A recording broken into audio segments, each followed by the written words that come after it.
मुझे तो ऐसा लगता है जैसे जिद पकड़ ली गई है। अभी से कहा कि आप दुश्मनों को निशान मिटा दें। देखिए, इनकी तो समस्या ये है कि देश के संविधान से ज्यादा प्यारा इनको दुश्मन के निशान लगते हैं। ये सब देश का संविधान ने शादी का झांसा देकर यौन शोषण पर भी सजा है।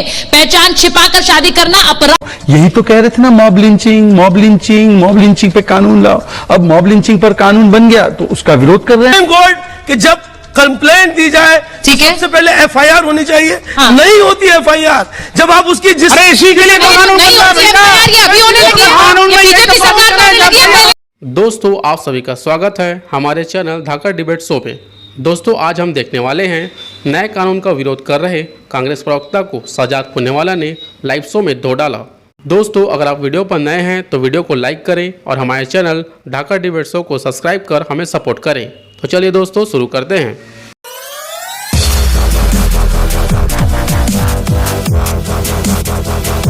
पहचान छुपाकर संबंध बनाने को लेकर सजा का प्रावधान है। लव जिहाद शब्द का इस्तेमाल नहीं किया, लेकिन पहचान छिपाकर शादी करना एक अपराध होगा, ये कहा गया है। कानून में बदलाव से और सख्त सजा होगी और इसी के साथ साथ आरोपी को 10 साल तक की सजा संभव है। इसी को जिसका विनोद बंसल जी लव जिहाद का जिक्र कर रहे हैं, शादी का झांसा देकर यौन शोषण पर भी सजा है।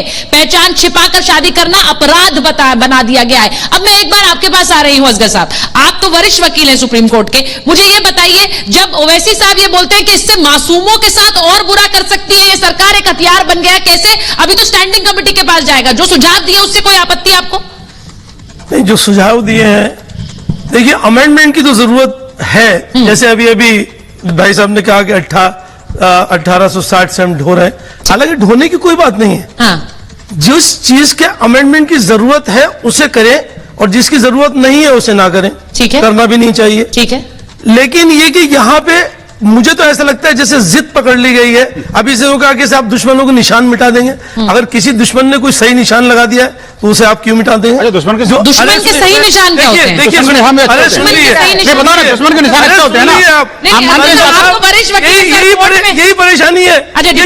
की बात सही पहुंचे भी अच्छे होते हैं। मैं आज पहली बार सुन रहा हूँ। अरे बहुत बढ़िया होते हैं, कुछ सही है, गलत है। आप जिनको दुश्मन मानते हो दुश्मन नहीं है। नहीं, वो आप देश के दुश्मनों के निशान भी दुश्मन नहीं है जिनको आप कहते हैं। जिनसे आप डरते वो देश के दुश्मन थे, जिनसे आपकी हालत खराब होती है वो ब्रिटिशर्स थे। आप जिनकी तरफ इशारा कर रहे हैं उनकी बात मत करिए, हम कानून की बात कर रहे हैं। यहाँ कानून की बात, कानून का कौन सा प्रोविजन जितने प्रोविजन इसमें दिए गए हैं, ठीक है, जितने प्रोविजन दिए गए ज्यादातर सब पहले से मौजूद है। अगर हम 0 एफआईआर की बात करें, पहले से वहां मौजूद है और उसका बाकायदा एक प्रोविजन है। और ऑब्जेक्शन सुनिए, जहां तक ऑब्जेक्शन में बताओ ना, क्यों टाइम खराब कर रहा हूं? मैं यही कहना चाहता हूं कि ये कानून नहीं बल्कि ये एक जिद है। जिस चीज की जरूरत है, मैं आपसे एक सवाल करता हूं कि अगर जिस चीज की जरूरत है उसे करें। आप इस मुल्क में कौन सा प्रोविजन है जिसकी जरूरत नहीं है? कानून आप बताओ ना। जरूरत है, जरूरत थी। साहब, आपने कहा ये कानून नहीं, जिद है। क्या जिद है? कानून ये है, यहाँ का ऐसा प्रावधान है जिसको जिद मान रहे हैं। मंदिर पे कानून का खून होता है, लेकिन सरकार खामोश बैठी रहती है। ये है वो जो इस कानून पे नहीं बोलेंगे, बाकी सब पे बोलेंगे। बात जो कह रहे हैं वो सही लग रही है मुझे। आप कानून पर बोलिए ना। मैं सुप्रीम कोर्ट की बात कर रहा हूँ।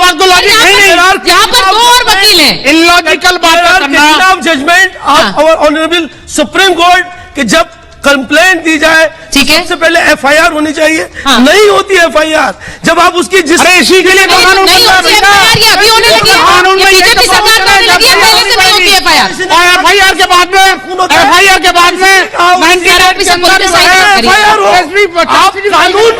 मैं असगर खान साहब मेरी बात सुनिए।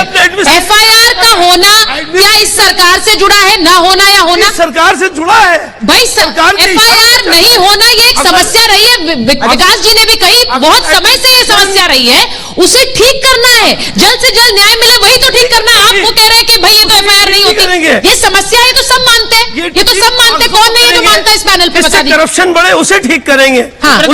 एक मिनट, मैंने एक प्रश्न पूछा था, कोई एक प्रोविजन बताएं लॉ स्टूडेंट्स के पास पहले जाना चाहता हूं। कानून में एक कोई प्रोविजन तो बताएं, आखिरकार कौन सा गलत है? खान साहब, इनकी अपनी मंडली है, ये उसी की बात ठीक है। मैं ये शहजाद जी एक कमेंट आपसे जरूर लूंगी, क्योंकि वो कह रहे हैं एफआईआर होती नहीं है। मुझे लगता है यहाँ पर जो जनता भी है, जो लोग देख भी रहे होंगे, वो भी मानते हैं कि न्याय के लिए बहुत बहुत घुटने घिसने पड़ते हैं, ये बहुत लोग समझते हैं। उसी को बदलने के लिए तो ये ला रहे हैं। बिल्कुल, देखिए, एक तो मैं बता दूं आपको कि जीरो एफआईआर के कॉन्सेप्ट को अब स्टैट्यूटरी किया गया है कि यदि वो नहीं किया जाता है और 15 दिन में अगर पुलिस आपको रिपोर्ट नहीं देती उस कंप्लेंट का क्या हुआ, और कहीं पर भी आप एफआईआर कर सकते हो। मानो मैं यहां बैठा हूं, मैं एफआईआर कर सकता हूं अगर कोई चीज घटना महाराष्ट्र की, कोई टेरिटोरियल उसमें अभी वो नहीं रहा। दूसरी बात सुनिए ना, एक बार सुन लीजिए प्लीज। एफआईआर वही है कि मैं क्या करूं। असगर जी बोलने दीजिए प्लीज। असगर जी की समस्या, आप इंटरजेक्ट करिए सर, लेकिन एक बार शहजाद जी कंप्लीट कर लेना। आपने वो सवाल उठाया, मैंने वो सवाल। देखिए, इनकी तो समस्या ये है कि देश के संविधान से ज्यादा प्यारा इनको दुश्मन के निशान लगते हैं। ये सब इनको देश का संविधान नहीं, दुश्मन का निशान ज्यादा प्यारा लगता है। मैं क्या कर सकता? ये समस्या आप देखिए, दूसरी बात, लेके जा रहे हैं। सर देखिए, अभी तक जब तक मैं आपके पास नहीं आई थी, सब लोग आराम से बात कर रहे थे। विकास जी की बातों को, विकास जी ने मेरे ओपनिंग स्टेटमेंट को सुना ही नहीं। फास्टर कन्विक्शन रेट भी 90% हो और फास्टर जजमेंट भी आए, इसके लिए दो चीजें की गई है।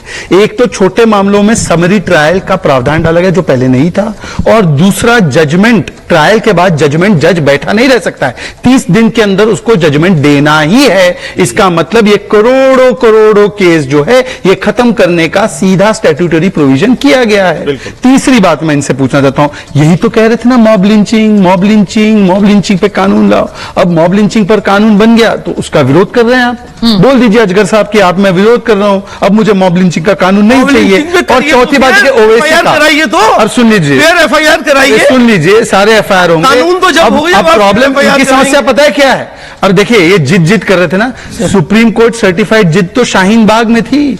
शाहीन बाग को सुप्रीम कोर्ट ने कहा कि ये जिद पर बैठ गए थे आप पार्लियामेंट के ऊपर नहीं है। ये सुप्रीम कोर्ट ने कहा कि सही बैठे थे, ये इनका राइट है। ये आपको पता ही नहीं, सुप्रीम कोर्ट का जजमेंट पढ़ लिया, पता नहीं, ये इन्होंने अपनी अलग ही कोर्ट बना रखी है। कहा कि सही बैठे तो नहीं, मुझे लगता है कि जितने लॉ स्टूडेंट कॉन्स्टिट्यूशन है, किसी ने नहीं, एजुकेशन कॉन्स्टिट्यूशन, सुप्रीम कोर्ट ने तुम बार-बार कहा, अभी ये नहीं कहा। सर, वहां जो सड़कें ब्लॉक की गई थी और लोगों के ऊपर भी कोर्ट ने कहा कि आप लोगों के लिए जो जाने आने का रास्ता है वो ब्लॉक हो रहा है, वो भी तो बताइए। जो लोग वहां इस्तेमाल कर रहे थे, लोग भी खड़े हो गए थे सड़क पर, आप भूल गए क्या? एक लास्ट पॉइंट मैं आपको बताऊं। अजगर जी प्लीज बीच में मत बोलिए लगातार। मैं आपको बताता हूं अजगर जी की कौन सी दुखती रग पर हाथ रखती है। अरे सुन लीजिए ना अजगर जी, बीच में मत बोलिए। आपकी इतनी हैसियत, सुन लीजिए अजगर जी क्या करके। बिल्कुल नहीं,